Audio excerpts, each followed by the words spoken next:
I'm Jenefer, founder of Silk Helix, and in this video I'm talking about the menopause and work. There are over 13 million menopausal women in the UK today. It is the fastest growing demographic in the workplace.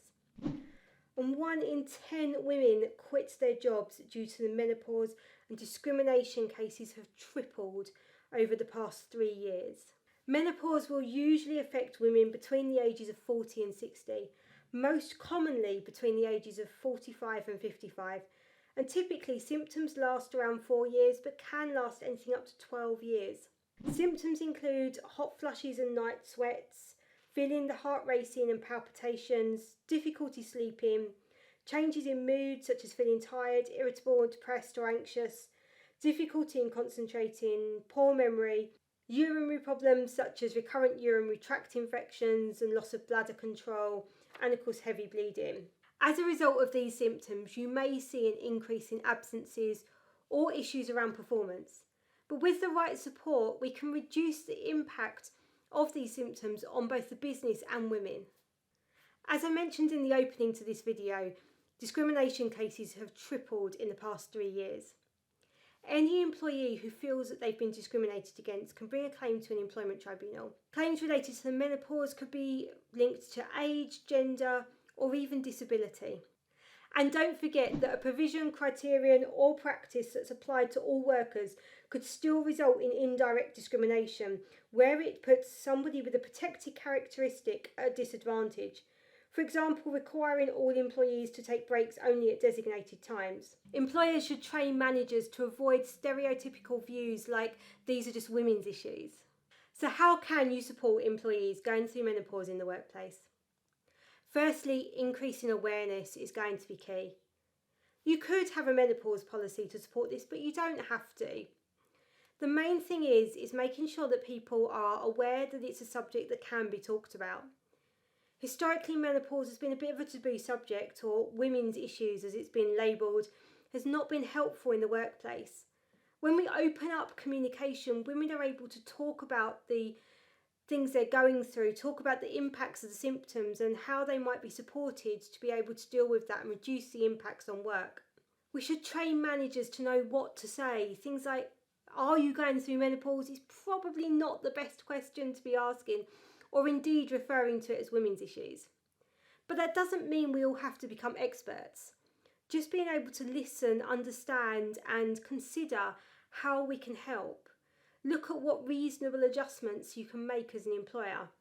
If you are a business that historically has very much referred to women's issues or kept this as something that only women are able to talk about, then a policy is really helpful in terms of opening up and making sure people are aware that they can now talk about it. All employees with 26 weeks service are entitled to request flexible working.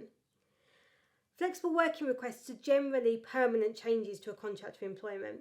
And the reality is that somebody with menopause symptoms may just need temporary support. Where possible, allowing flexible working can be really beneficial to avoiding the impact of symptoms. For example, being able to be flexible with someone's hours whilst they're going through issues with sleeping could be really useful.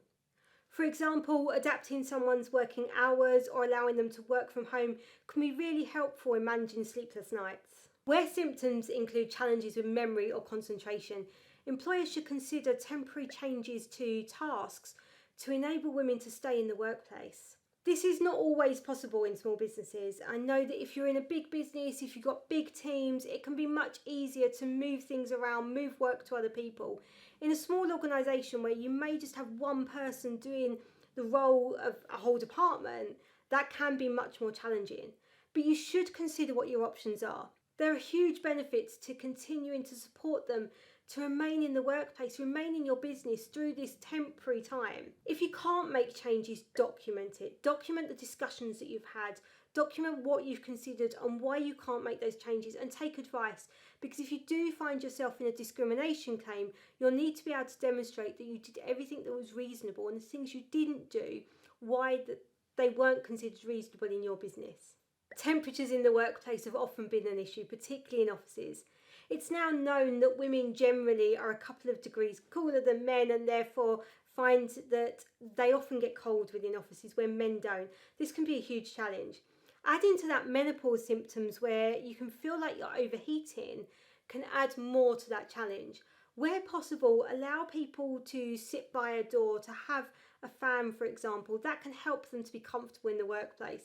I really understand the challenge with this one when you're trying to get a temperature that suits everybody, but do bear in mind what people can and can't accommodate and regulate for themselves. Breaks are absolutely essential to consider with somebody who's going through the menopause. They may well need urgent toilet breaks, both for urinary problems and potential heavy bleeding. Ensuring that people are allowed to have these and that these are scheduled in. Making a reasonable adjustment of allowing people to take breaks, potentially outside of allocated break times. This can be more challenging, so in a retail environment where you need cover for a shop floor, for example, but you do need to consider how you can accommodate this. You should consider the impact of uniforms or dress codes on somebody going through the menopause. Symptoms like hot flushes can be made worse by clothing, particularly non-natural fabrics. So do consider relaxing your dress codes or your uniform requirements to support people that are going through the menopause. And finally, there's the mental health aspects. This is a huge life change that people are going through. There's going to be things that they want to talk about. As I said at the beginning of this video, we don't expect you or your managers to become experts in the menopause. But providing support and access to resources and somebody to talk to can be really beneficial to keeping people in the workplace and keeping people going through these symptoms. Employee assistance programs are a great way to do this. They're relatively cheap for employers and provide a really great benefit to employees who may be finding it difficult to access things like counselling under the NHS. They're anonymous for employees to use, but employers do get kind of data on how many people are using it, just so they know it is being used and the benefits of it. But I do recommend that employers think about this as a benefit that they could add, not just for people going through the menopause, but actually for all of your employees. I hope you found that video useful. Feel free to share it with managers across your business. Use this as a starting point for raising awareness and opening the discussion about the menopause in your business.